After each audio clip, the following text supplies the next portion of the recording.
attention, just jump in and I'll do my best. So yes, I work for the Dorset AONB, the protected landscape that covers 40% of the county of Dorset.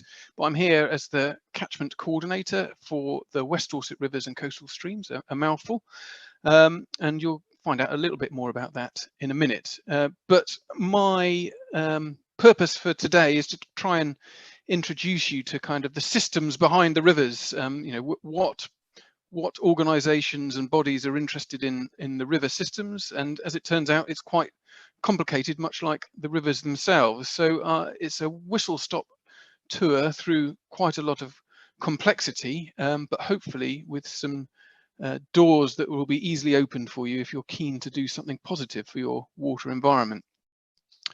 So I'm starting off with something called the Water Framework Directive, which is a piece of European legislation that we've still clung on to, that sets out how the Environment Agency, so the body that enforces environmental regulation when it comes to the water environment, how they set out their thinking. And it starts with something called the River Basin Management Plan at the top, which sets out the main threats and issues facing the water environment, but that covers quite a broad geographical area. The southwest is the bit that we're interested in, so yeah, there's quite a lot of rivers in the southwest, so it's not that specific.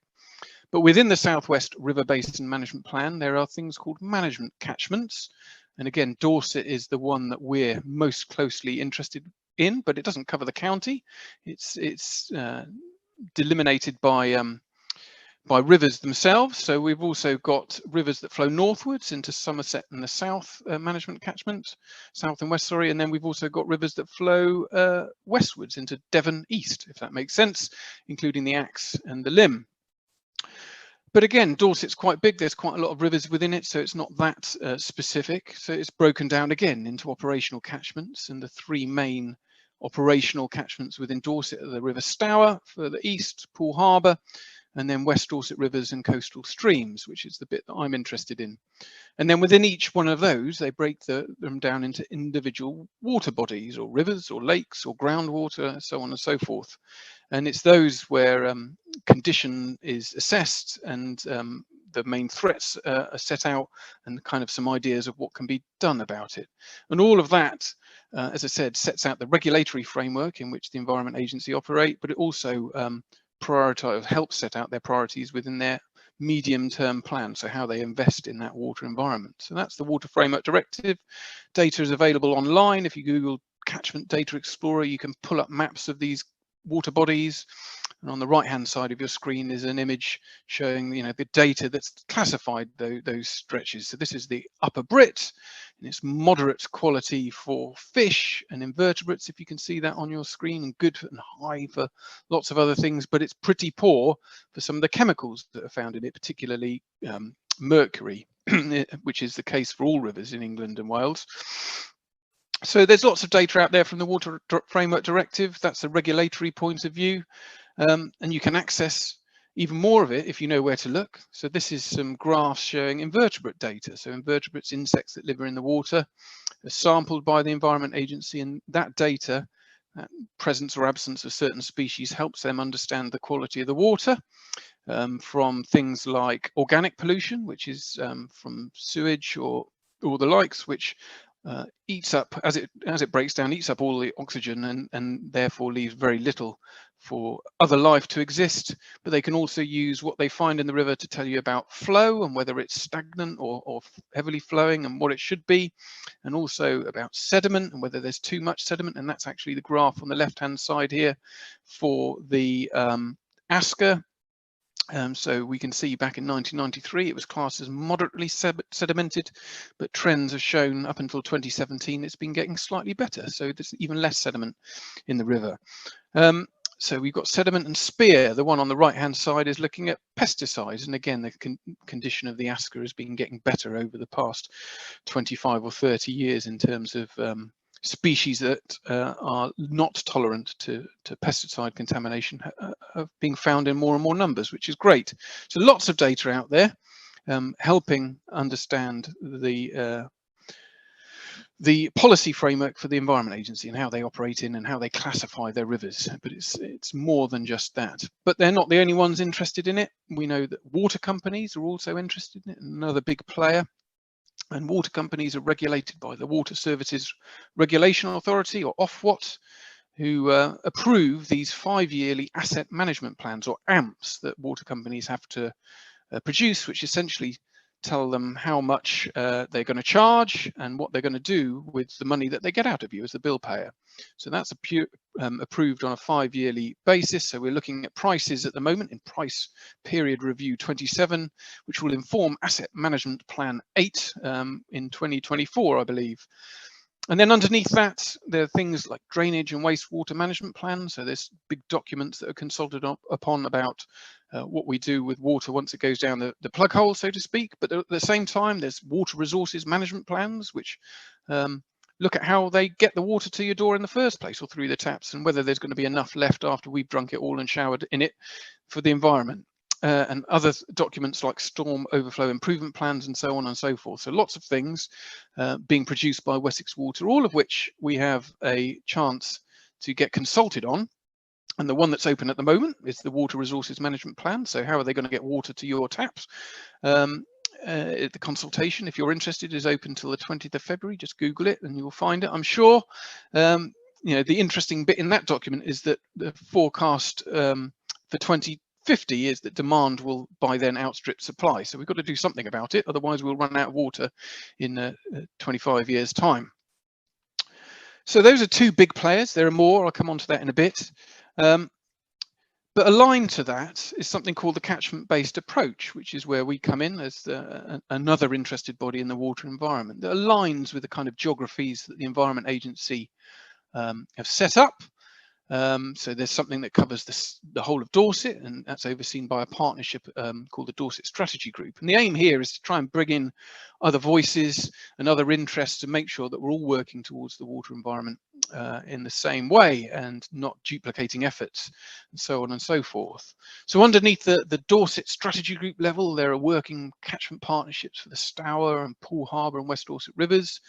They come with a little bit of money, but pittance really in the grand scheme of things. And the hosts of those partnerships are Wessex Water and Dorset Wildlife Trust for the River Stour and Poole Harbour, and then myself with the Dorset AONB for the West Dorset rivers and coastal streams. And we try and work together, as I say, to get things done on the ground in a meaningful way. And again, the thoughts that are set out by these groups are put into management plans, and that feeds into the medium-term plan of the Environment Agency.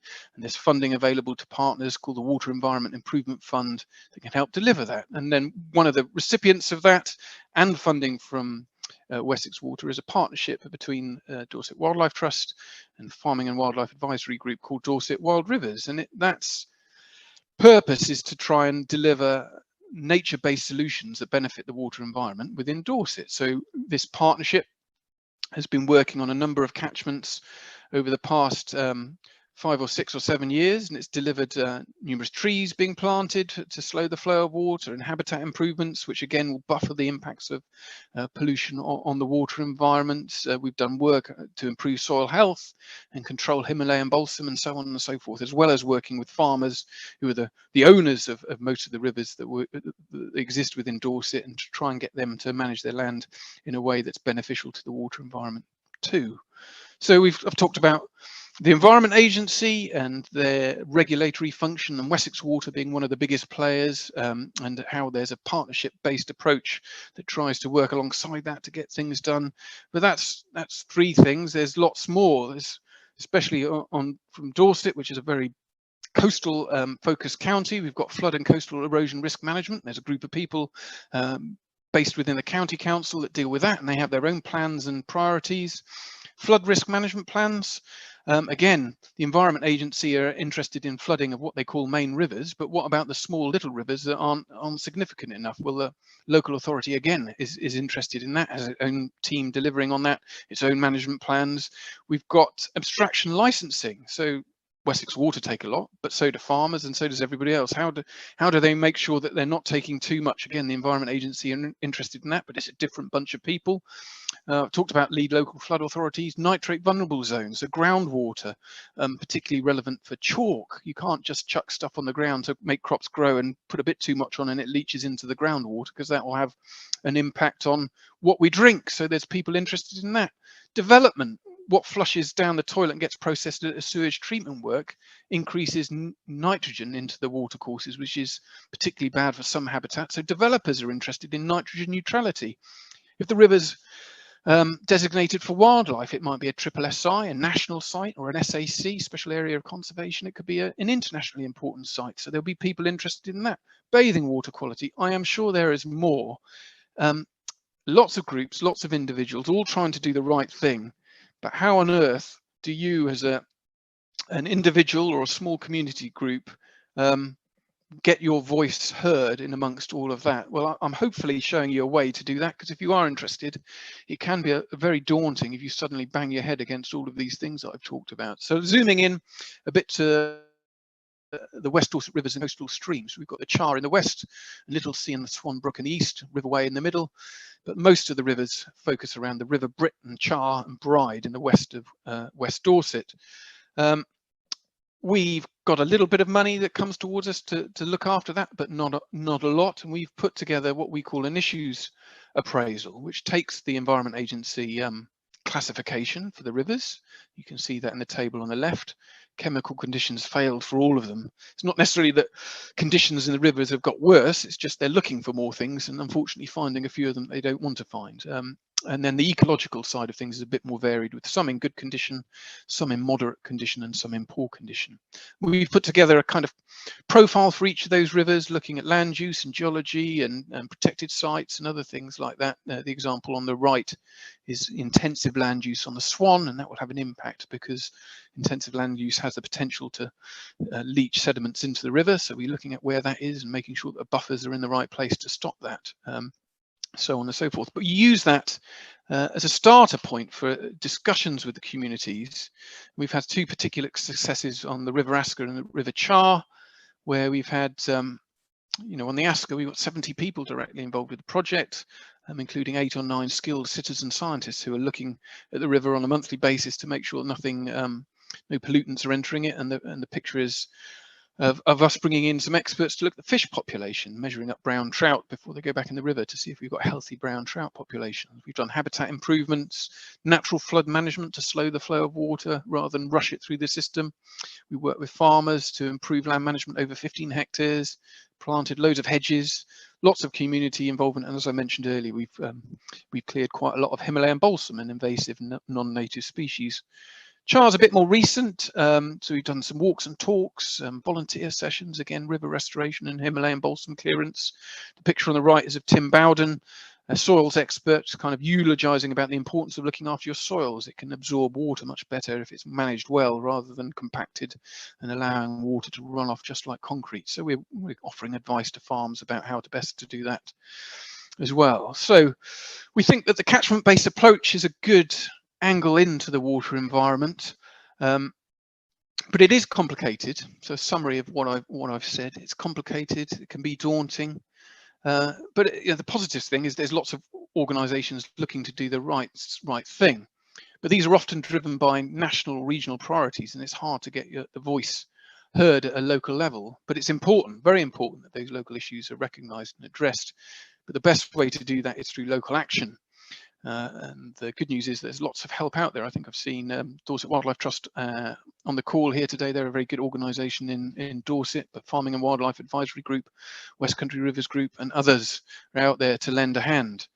So my top tips, if you're sitting out there wondering what to do, get going. It's the hardest thing to get started, but it doesn't have to be.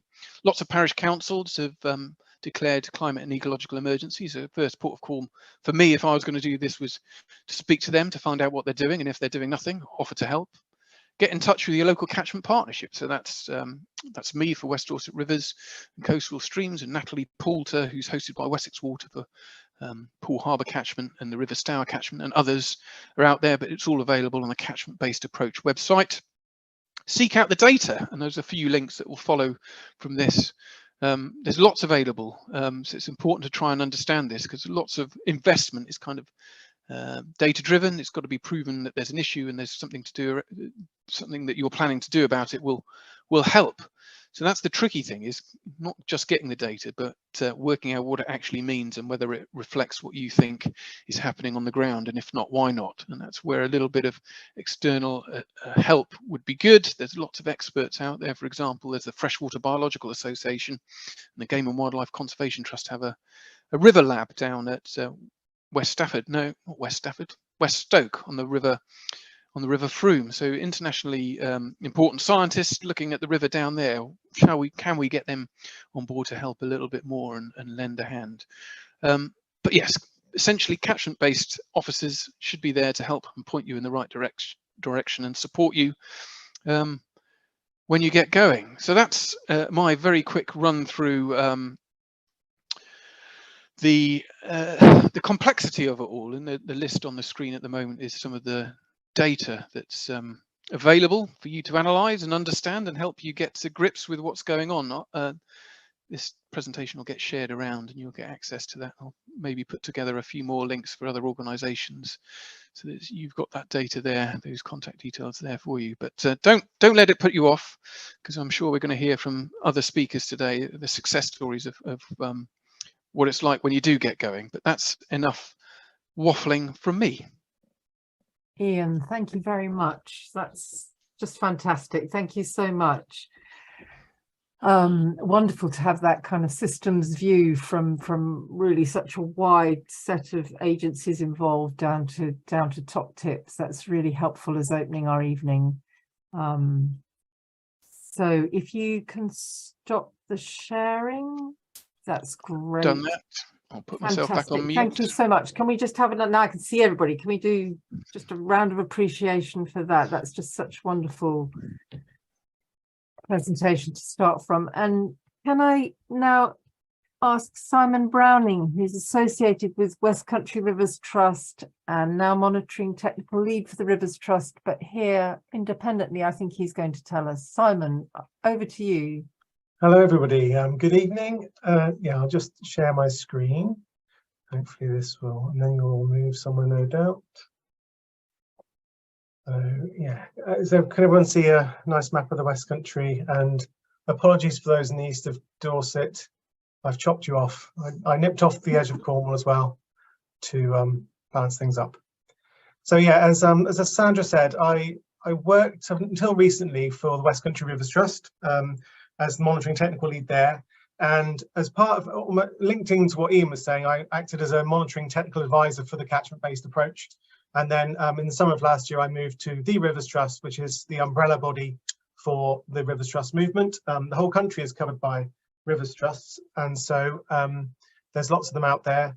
And now I act as again, essentially a monitoring advisor for the Rivers Trust, and also I'm involved in a project called CASCO, which I shall mention at the end. So the slide here shows how dense our river network is, and especially so over on the sort of the steep and hilly and granity type areas of the West Country. This means that our river system is very surface runoff dominated in the main, and that means that lots of pollutants make their way easily from our the surface of our landscape into the rivers. Just shifting people around here so I can see you all. One second. Okay. Hopefully that will move on. Yes. Now, so whenever I'm talking alongside to a climate action network or climate focused audience, I bring up this hockey stick graph, which we'll all know and, well, not love, but we'll all be familiar with, because whilst this is not, I wouldn't draw any scientific comparisons, it reminds me of essentially how our rivers are getting into a bit of a pickle, in the sense that pretty much everything we've done over the last several hundred years, from the Industrial Revolution, the way we treat our farmland, the pressures on our river systems are piling up and piling up and piling up. And it's not anything that anyone's doing on purpose necessarily to deliberately harm the rivers. It's just the way of life, and the I think that's the last one. Ooh, one more, yeah. And so the trend is, ever more pressure on our water environment because of that connectivity with the way we live and the way we're interacting with our environment. Everything we flush down the toilet ends up in the rivers to a greater or lesser extent after being treated. everything we put on the landscape, whether it's farmers spraying pesticides or fertilizers or slurry, or road salt or tire wear and brake dust. All these things that go on our landscape end up in our rivers, and that's become it's a real sort of a big load for them to carry, I think. Oh, missed that one. So the flame retardants, these are the forever chemicals. They're persistent, and so again, even though many of them have been banned now, they're still building up in our environment. The other parallel, I think, is with climate change. The climate change problem is, and these are so-called wicked problems, that we know pretty much what we need to do to stop making things worse with the climate, but we're still doing those things. We know what to do to stop making our rivers worse, but we're still doing those too. And actually that's increasingly so. So notwithstanding what Ian says, there are partnerships out there. There's lots of organizations working to make things better, but they're kind of working against a policy landscape and an economic landscape even that is tending to make things worse. I put these in just so I don't miss out any, and it sort of helps to visualize them. So we're not really talking about toxic green fluorescent sludge coming out of factories anymore, if that ever was the case in the West Country. It's some quite benign things that are causing problems in our rivers. So fine sediment from soil erosion, when soil compaction, so lots of stock in fields, heavy machinery is tending to compact our soils, so that again we get this very quick runoff. We get these flashy storm responses. So when it rains, the water hits those compacted soils, runs off very quickly into our rivers. 2 days later, it's as if nothing ever happened, except you've got a lot more soil and sediment in the rivers. You're missing a lot of that from the fields, and of course, anything that was in the fields as well. Urban runoff is full of all sorts of things, as you can imagine. This is just down the road from me. And then, of course, there's the jolly old sewage discharges, which have been in the news a lot recently. And there's more, slurry spreading before rain, pesticides, herbicides, those physical barriers as well to fish migration, lots of tiny weirs and some not so tiny that have cropped up in our river system since, again, the Industrial Revolution, are really hampering, migratory fish efforts and the dear old cows getting into the river when they shouldn't be. So picking up from what Ian said again, that landscape, if you like, of water bodies. Remember that the Environment Agency have divided our countryside up into. This was a piece of work done by the Rivers Trust before I joined them, called the State of the Rivers Report, and the link is on the screen there. They took every water body that isn't achieving good status. The Environment Agency document the reasons why, and there's more than 100% here because, of course, a river can be failing for a number of different things. But I think this is a really interesting slide. It kind of puts things into perspective. So all that cocktail of pressures that I've just talked about on our rivers, you can see which ones, according to the Environment Agency, are causing the most failures. And by sector, agricultural and rural land management comes out top with 62%. So they are causing 62% of our water bodies nationally to fail. The water industry is not far behind with 53%. And then urban and transport, they reckon is about 20 to 30%. So this is our road network, essentially. Roads drain very quickly into rivers. They're designed to stay dry or to shed water quickly. And when they do that, all that stuff that's on the roads goes in there. But there's some really interesting ones in here, I think. Despite all the attention we've had on storm overflows, combined storm overflows, so this is when the sewage system can't cope in heavy rainfall and is inundated and raw sewage gets chucked into the rivers, along with, most of the time, lots of heavy rain. They're in there, I don't know if you can see my pointer, they're down there as contributing 12% to rivers failing, whereas treated sewage effluent discharges, so these are the discharges that are licensed and regulated, but are discharging 24 hours a day, they're causing 43% of our rivers to fail Water Framework Directive status. You can see there as well, on the agricultural side, it splits broadly into fertiliser, so that's poor nutrient management, so that'll be slurry and artificial fertilisers too, and livestock, so again, either defecating straight in the stream or causing, poaching on the sides of banks and things like that. So that's always worth bearing in mind, that it's a whole series of pressures on our rivers that are contributing. Delving a little bit into the Dorset management catchment, again from the same website that Ian was referring to. So this is the three sort of operational catchments within that. That's made up of 68 water bodies, and of those 12 are achieving good status. This is according to the 2019 assessments, which was the latest one we have. So that's 18%, which is slightly better than the national average, which is 14% of rivers achieving good status. I've also delved into those sectors again for the Dorset management catchment, and you can see here again it's a slightly different picture, I suppose, than nationally. It's perhaps not unexpected that you have a higher proportion. So I think there's something like 176 of these reasons for failure in total across your 68 water bodies, and 94 of those are down to agriculture and rural land management.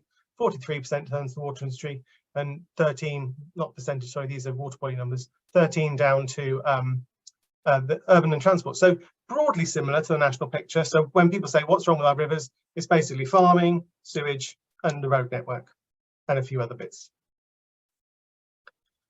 Of course, the Water Framework Directive, a fantastic piece of legislation led by the UK. Actually, we were chief in leading its design, 23 years ago or so. But our current government is not showing very much in terms of ambition. Originally, when the directive was brought in, all water bodies were supposed to achieve good status by 2015.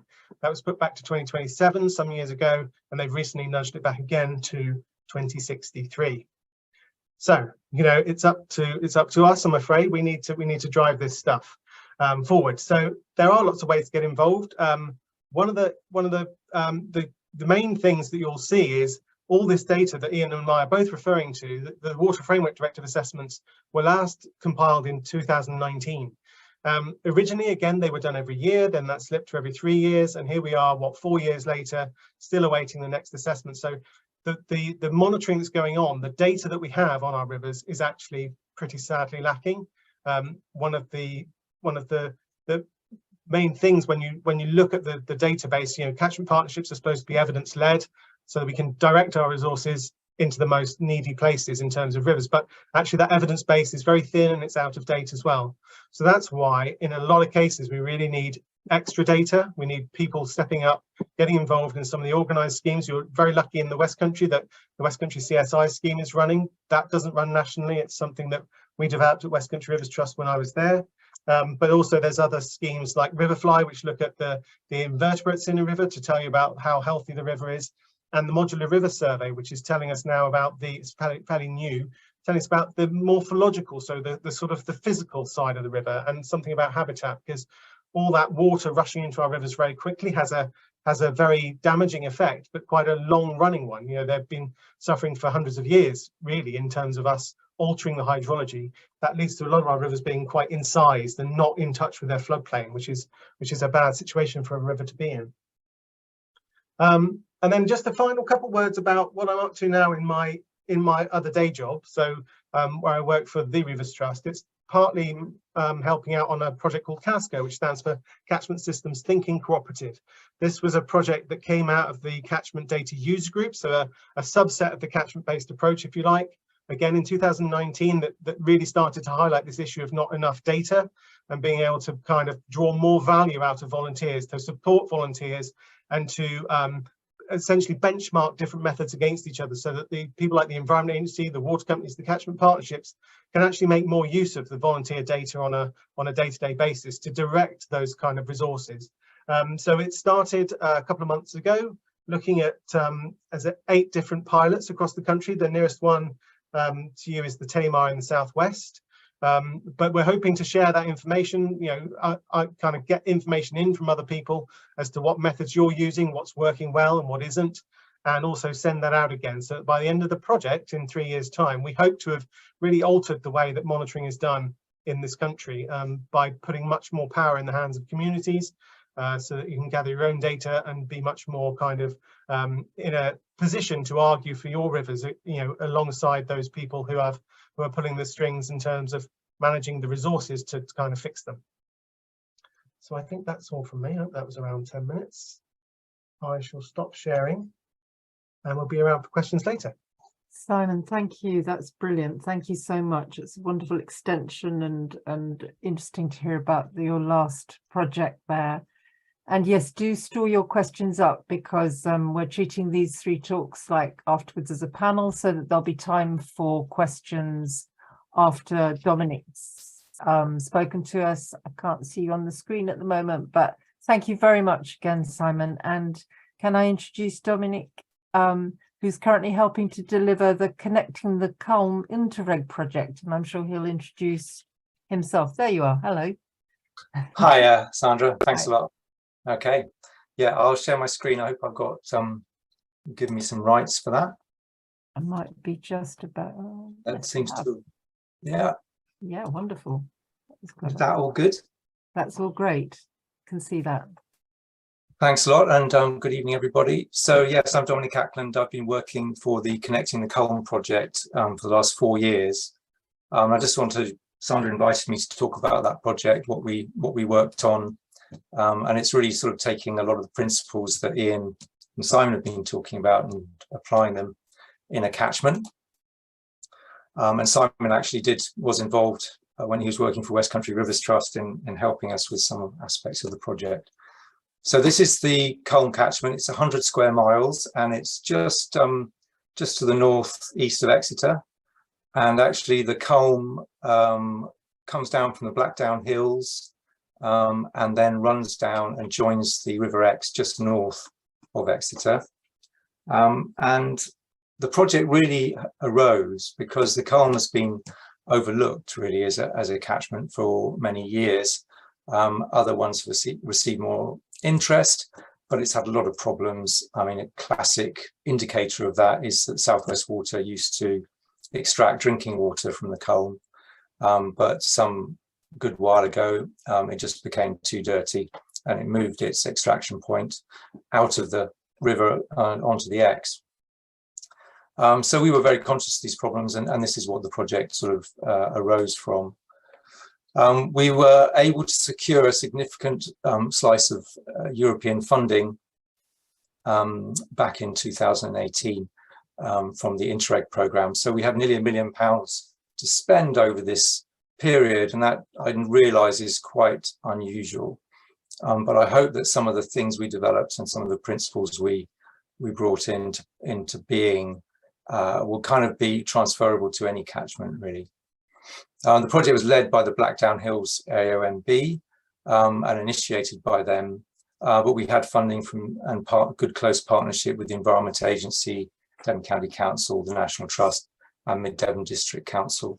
And the 3 pillars of the project were really to look at the impacts of climate change, how we could make the catchment more resilient to those, fundamentally flooding and drought, but also other related effects, using nature-based solutions, and to develop our program of work and through a process of co-creation. So really involving local people who are most affected by what's happening on the river, whose lives are most affected by that, involving them in the process of finding solutions.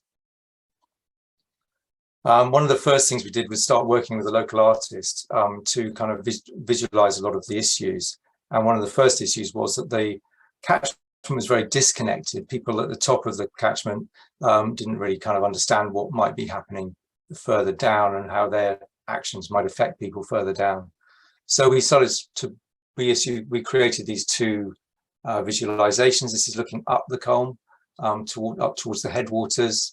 And this one's looking down the Culm, down towards Exeter and the Exe estuary where it joins the sea.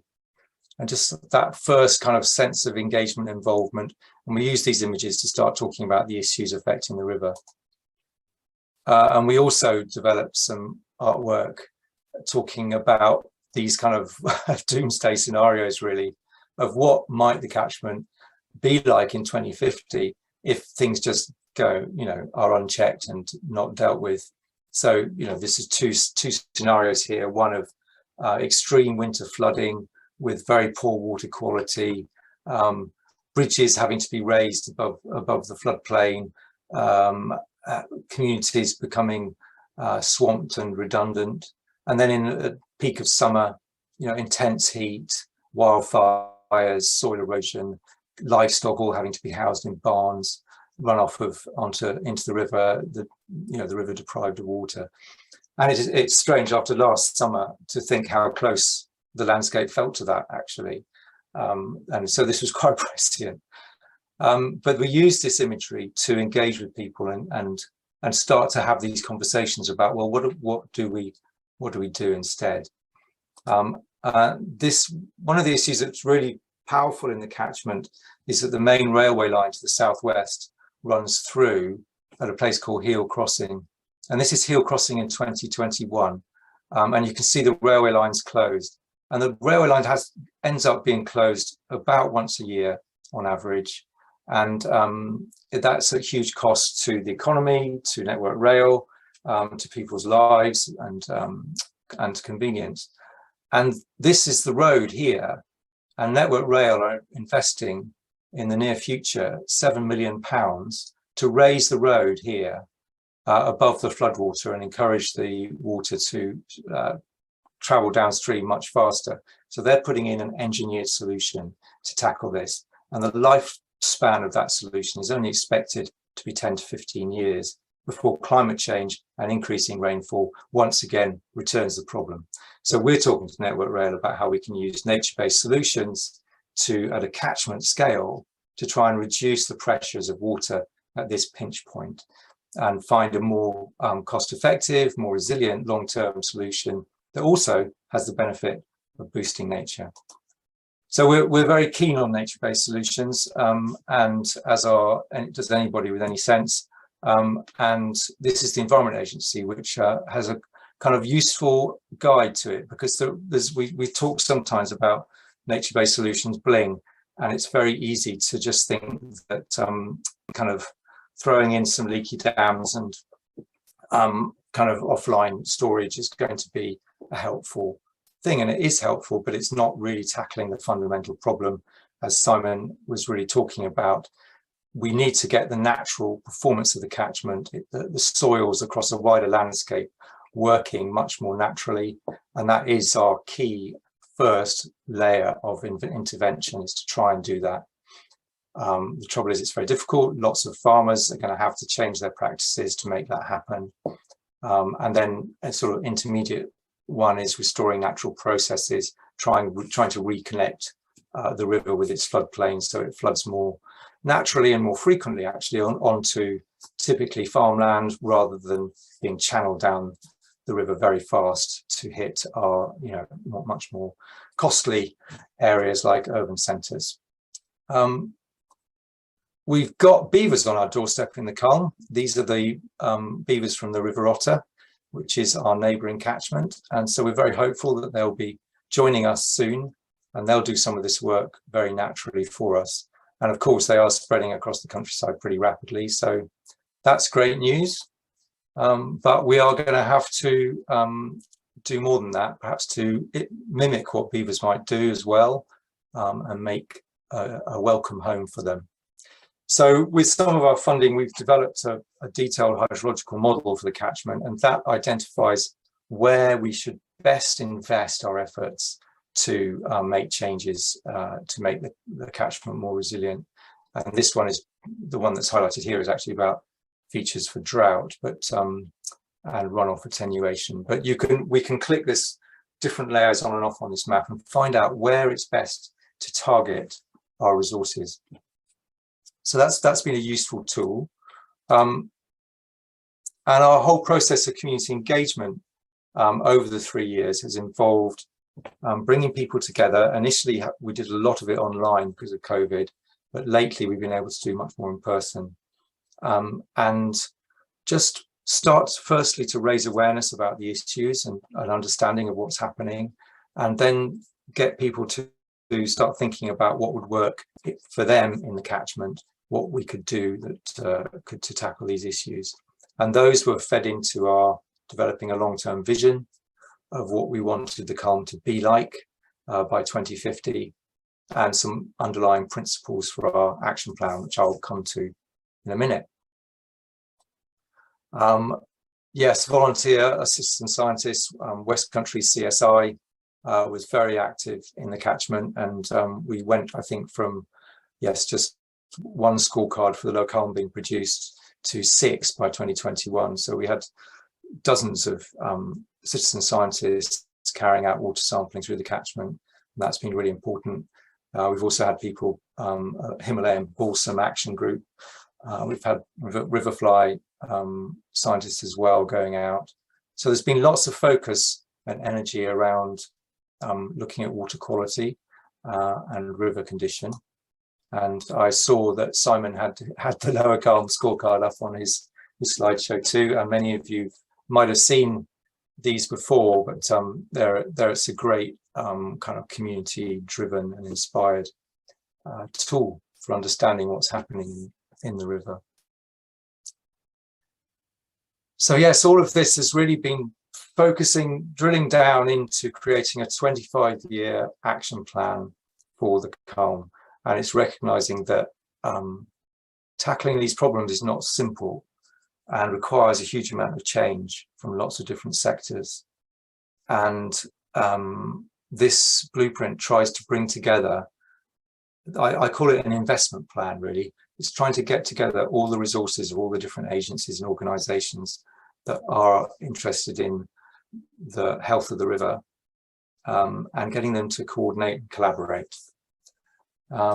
So we developed a kind of a vision statement for how we wanted the river to be in 2050. And that's it there. The River Colne we celebrate as a lifeline that connects people with each other and with nature. And this is, you know, as Simon said, we know what to do. This is not rocket science.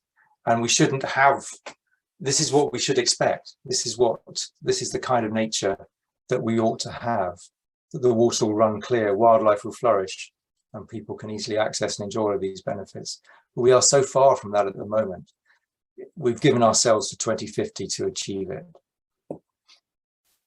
So this was another of the key visualizations we've used. This was what the catchment feels like at the moment, with lots of maize fields, intensive agriculture. This is looking up towards the headwaters and with the clay caps, the Blackdown Hills here, intensively managed and with frequent flooding. And then we went, oh, what could it look like by 2050? And this is what we imagine. It's a much more wooded landscape. Intensive farming has been reduced to much more extensive systems. It's much less arable. The clay caps are now in very extensive management, so water can percolate down through the clay and restore the aquifers that keep the Colne flowing even during times of drought. Beavers have had their way across the landscape. There's ponds and there's everywhere that you look, and our communities have become greened up and much more natural as well as a result. And then if you go to our website, we've got a kind of slider effect, because you can drag this across and see how the landscape changes from what it is today to how we want it to be in the future. And these sort of things have been very powerful tools for bringing people into the process and getting them involved in what we're doing. So we developed this action plan and key principles around flooding, drought, water quality, wildlife, carbon, access and heritage. And these themes were coming out from the local community, from our consultations. People were very keen on all these aspects, and so we tried to reflect that in our action plan. And we've had these targets, 2050, and returning the river to good ecological condition, we should be able to do that way before 2050. That's a big push. Getting the 200 properties that are currently vulnerable to flooding much more resilient, and getting 30% of the land into biodiversity rich habitat that's in good condition, and reducing flood duration at Heel Railway Crossing, which is another key kind of tipping point indicator for us. And we've broken those targets down decade by decade, and we intend to monitor how we're doing on each of those as we go. And we know that we need to establish nearly 800 hectares of new woodland, plant 7 kilometres of new hedgerows, get 6,000 hectares of vulnerable soils into better condition, and that's our 3,000 hectares of priority habitat that's also improved, as well as wastewater treatment works and combined sewers overflows being tackled. And that's an ongoing conversation with South West Water. So yes, we've managed to, through all of this, we've managed to bring the kind of major funders into the ring, and we're having positive conversations with them on all sorts of levels about making the changes needed. So Network Rail are, as I've said, very interested in this catchment-wide solution. We're waiting for the outcome of a funding bid to them at the moment. National Highways have agreed a feasibility study into how we can make water quality in the catchment better, working alongside them. And so this goes on. We've got the Devon Resilience Innovation Project as well is currently active. We've got £600,000 being invested in the catchment over the next 5 years, targeting small communities that are subject to flash flooding. So yeah, I'll stop there, but I'm happy to take questions later. That gives you a flavour of the journey that we've taken to get to this point.